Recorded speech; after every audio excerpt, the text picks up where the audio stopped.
주님 평화. 네, 오늘 대림 1주입니다. 새해 복 많이 받으세요. 그리스도교인들의 새해가 밝았어요.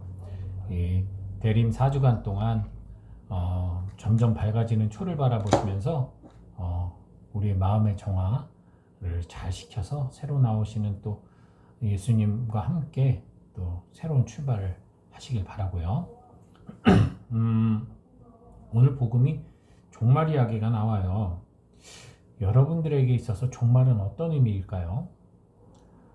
두 가지로 살펴볼 수가 있겠죠. 외적 종말, 뭐 재난이라던가 어떤 거대한 무슨 운석이 떨어져서 지구가 뭐 박살이 난다든지, 아니면 말 그대로 지구 내부에서의 어떤 작용으로 인해서 해일과 지진과 뭐 이런 폭풍들이 몰아쳐서 지구가 초토화가 된다던가, 아니면 인간의 이기심으로 핵폭탄, 핵전쟁이 일어나서 함께 공멸하던가, 이런 외적 재난으로 인한 어떤 멸망이 있겠죠. 그리고 또 하나의 종말은 내적 종말입니다. 저는 외적 종말은 그동안 많이 얘기해 왔고, 내적 종말에 대한 이야기를 여러분과 나누고 싶어요. 내적 종말이란 건 어떤 것이냐면요, 결국 나의 영혼이 파괴되는 것을 이야기합니다. 사실 영혼은 웬만하면은 상처 입지 않아요. 왜냐면은 우리가 육신과 정신은 망가져도 영혼은 하느님 안에 속해 있기 때문에 우리가 영혼을 간과하고 무시하는 경우는 많지만 영혼이 어떻게 손상을 입거나 하지는 않습니다. 웬만하면.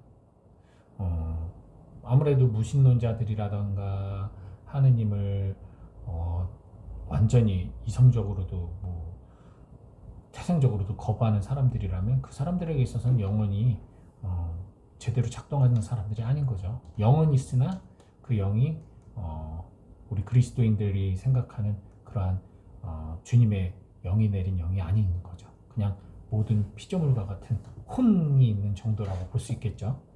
그러니 하느님을 알아보지 못하는 거예요. 여러분들이 이것을 착각을 하실 수도 있는데, 하느님을 알아보는 눈이 있는 것은 진짜 복된 겁니다. 하느님을 알아보고 하느님을 사랑할 수 있는 이 눈은 아무나 가질 수 있는 게 아니에요. 가질 수 없는 거기 때문에, 없기 때문에 그들은 하느님을 믿을래야 믿을 수가 없는 거거든요. 이건 다른 거예요. 성경에서도 아담과 하와가 신라곤을 하고 난 후에 카인과 아벨을 낳는데, 사실 이 세상에 둘밖에 없었다면 카인이 아벨을 죽인 후에 두려워하지 않았을 거예요. 근데 그 당시에 사람들이 살고 있었어요. 이 지구상에. 즉 사실 우리 그리스도인들은 이 지상의 존재가 아니에요. 우리들의 신앙 안에서 우리는 하늘에서 원래 살던 천상의 존재입니다. 그런 이들이 교만으로 인해서 이 세상에 온 거예요. 그래서 세상에 그냥 일반 사람들과 똑같은, 그냥 일반 사람들과 같은 수준에 머물러 있게 되면서 우리들이 천상의 존재라는 것을 잊어버린 거예요. 잃어버린 거죠. 그러나 하느님의 인호가 박혀있는 이들은 하느님을 알아차려요. 만나요. 그렇다고 해서 그들이 다 구원받는 것도 아니죠. 알아차렸으면 뭐예요? 내 안에 이 원죄의 씨앗인 교만이 여전히 자리 잡고 있는 한 내가 내 스스로를 속박하고 내 스스로를 하느님을 부정하고 거부하는 이들과 동급으로 여기면서 구원의 길을 포기할 수가 있겠죠. 그리스도인이라고 해서 범죄자가 없는 게 아니잖아요. 살인범이 없는 게 아니거든요. 그러면 이게 또 하느님 안 믿는 사람들을 되게 폄훼하는 거 아니냐 할 수 있는데, 저는 하느님 안 믿는 사람들에 대한 이야기를 하는 게 아니에요. 하느님을 죽어도 믿지 않는 사람들에 대한 이야기를 하는 거예요.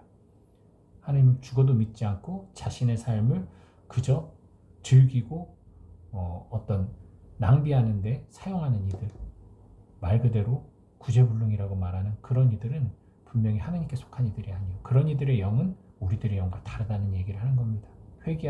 전혀 회개하지 않는 이들, 회개 자체를 혐오하는 이들이 있어요. 그런 이들은 구원받을 수 없어요.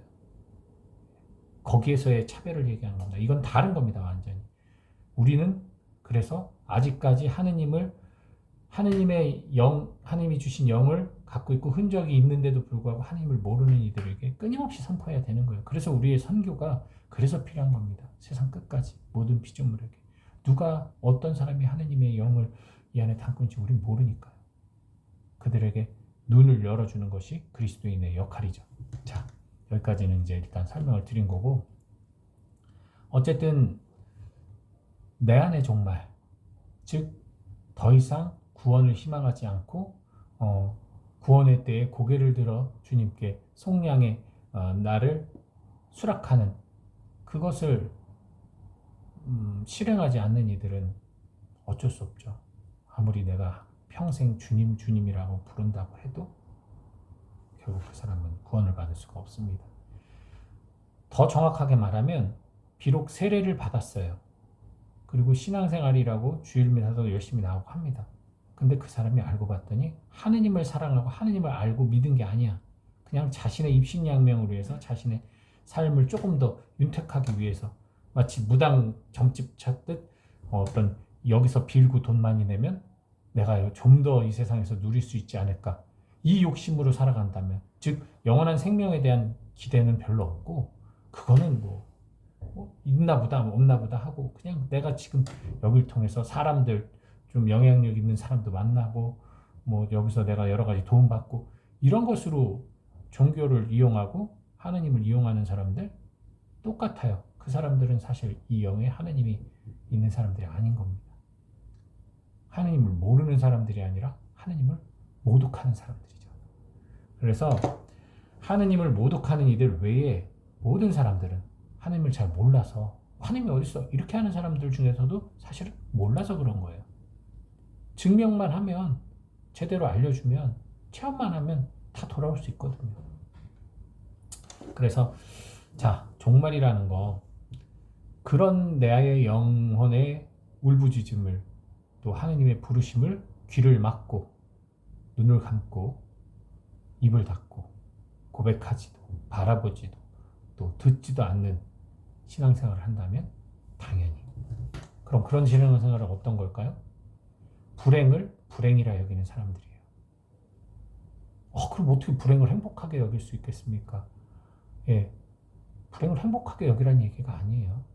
우린 불행마저도 우리 삶의 한 부분일 뿐 우리는 근본적으로 행복한 사람들이에요.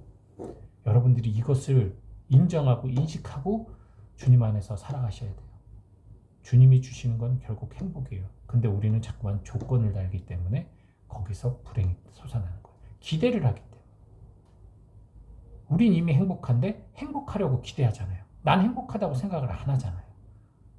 그래서 이런 것만 조금 더 하면 행복할 것 같고 요게 조금만 있으면 행복할 것 같고 뭔가 집안에 안 좋은 일이 생긴 거나 내 주변에 안 좋은 일이 생기면 나는 불행한 것 같고 아니요. 그럼 예수님은 불행하신 분이에요. 예수님 삶의 여정을 보세요. 부유한 집에서 태어나지도 않았어요. 어려서부터 이집트로 갔다 여기로 갔다 이사 다니고 목수의 아들로 가난하게 살았어요. 공생활이라고 하신 게 3년이고 믿었던 제자들은 그렇게 훌륭하고 똑똑한 제자들도 아니었고 배신이나 하고 결국 사람들에게 죄인으로 몰려 억울한 누명을 쓰고 돌아가셨어요. 어디에 행복한 꼭지가 있습니까? 하루 종일 일하고 지친 몸 이끌고 산에 올라가 기도한 그 시간에 예수님께서 행복한 시간이 있었겠어요? 그러나 예수님 그런 당신이 불행하다는 어떠한 표정도 어떠한 제스처도 어떠한 말씀도 없었어요. 예수님은 정말 자아실현을 완전하게 하셨어요. 그러니 조건으로 우리가 행복을 찾으면 언제고 무너질 수밖에 없습니다. 결혼하는 사람은 결혼하는 사람 보고 부러워서 나는 혼자 사는 내가 불행하다고 생각하고 결혼하는 사람은 살면서 보니까 결혼 안 한 사람이 훨씬 더 행복하구나 하면서 그게 더 부럽다고 생각하고 아이가 없는 사람은 아이를 갖고 싶어서 아이 많은 사람 보고 부러워하고 아이 많은 사람은 아이들 키우면서 너무 힘드니까 아이 없이 사는 사람 보고 부러워하고 누구나 이렇게 될 수 있어요. 마치 우산장수와 집신장수의 어머니처럼 불행한 쪽만 바라보면 우리는 결코 행복할 수 없습니다. 우린 기본적으로 행복한 존재예요.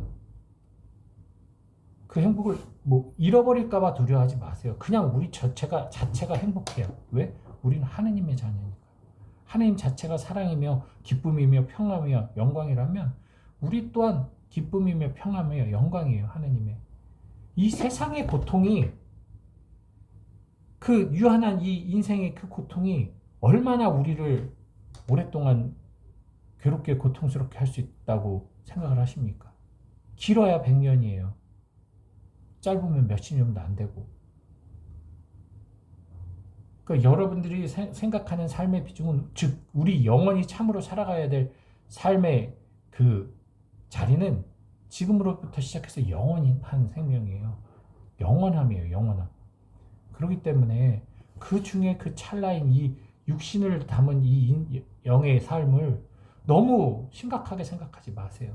누가 떠나고 누가 없어지고 누가 죽고 사라지고, 인간적으로는 우리 안에 근본적으로 신라건 이후로 항상 있는 이 결핍감, 그리고 소외감, 버림받음에 대한 두려움이 있기 때문에 우리는 본성적으로 누군가를 떠나보내거나 뭔가를 잃어버리면 극심한 고통을 받아요. 하지만 그것마저도 우리는 사후에 다시 완성을 이루고 일치를 이룰 수 있다는 희망을 갖고 있기 때문에 우리는 오늘도 기도를 하는 거잖아요. 그러니 여러분, 외부에 정말 아무 의미 없어요. 우리에게는 정말 중요한 것은 우리가 내부의 종말을 맞이할 때 제대로 고개를 들고 하늘을 쳐다보고 주님께 자비를 청할 수 있는 그런 마음을 가질 수 있도록 늘 깨어 기도하는 삶을 사셔야 됩니다. 예. 그러지 않으면 언제고 나에게 종말이 닥쳤을 때 그것이 절망이 될 수 있어요. 오늘 제가 이야기를 하다 보니까 종말에 대한 이야기만 하려고 했는데 어떤 우리 영적 영혼에 대한 이야기를 또 같이 하고 말았는데요. 분명한 사실을 하나 알려드리면, 이 영상을 보시는 분들 생각해 보세요. 이게 만약에 진짜 진리고 복음의 말씀이고 이게 정말 합리적이고 이성적이고 이 세상의 이치에 맞다 그러면 안 믿는 사람들도 많이 보겠죠? 교양 프로라고 생각하고. 그런데 좋은 말을 해도 사람들은 보지 않아요. 왜? 그들은 하나님하고 상관없이 사는 사람들이거든요. 신앙하고 상관없이 사는 사람들. 우리가 그런 사람들을 위해서 기도하는 게 아니라는 거예요. 하나님을 알 수 있음에도 불구하고 그럴 가능성이 없는 상황, 그러기 어려운 상황에 있는 사람들을 위해서 우리가 기도하고 그들에게 선교해야 되는 겁니다. 믿지 않는 이들에게는 먼지를 털어버리라고 분명히 예수님이 말씀하셨어요. 거부하는 이들에게는 그들을 끝까지 포기하지 말고 사랑해야 된다 라고 얘기하지 않으세요. 그건 에너지 낭비예요. 달란트 낭비고. 되게 배타적으로 들릴 수도 있겠지만 이건 사실입니다. 거짓이 아니에요. 이건 사실이에요. 하나님을 모르는 이들, 그러니 우리가 다 전하긴 해야 되겠죠. 누가 하나님을 모르는지, 누가 하나님을 거부하는지 모르니까. 하지만 거기서 하나님을 알아차린 이들은 주님의 울타리로 돌아오는 거고, 모르는 놈들은 그냥 가는 거예요. 우리가 그 사람들까지 걱정할 필요가 없다는 겁니다. 네. 오히려 구원받을 수 있는데 그들을 구원하지 못한, 그들을 도와주지 못한 나 자신을 반성하고 그들을 안타까워하면서 기도하는 시간을 가져야겠죠. 우리는 선택받은 민족이에요. 그걸 여러분 항상 잊지 마시기 바랍니다. 어쨌든 오늘 종말 이야기로 시작했어요. 좀 무거운 주제였는데요. 여러분 이 주제에 너무 또 함몰되지 마시고, 정말 어떻게 종말 두려워하지 마십시오. 종말은 우리에게 희망입니다. 주님 평안.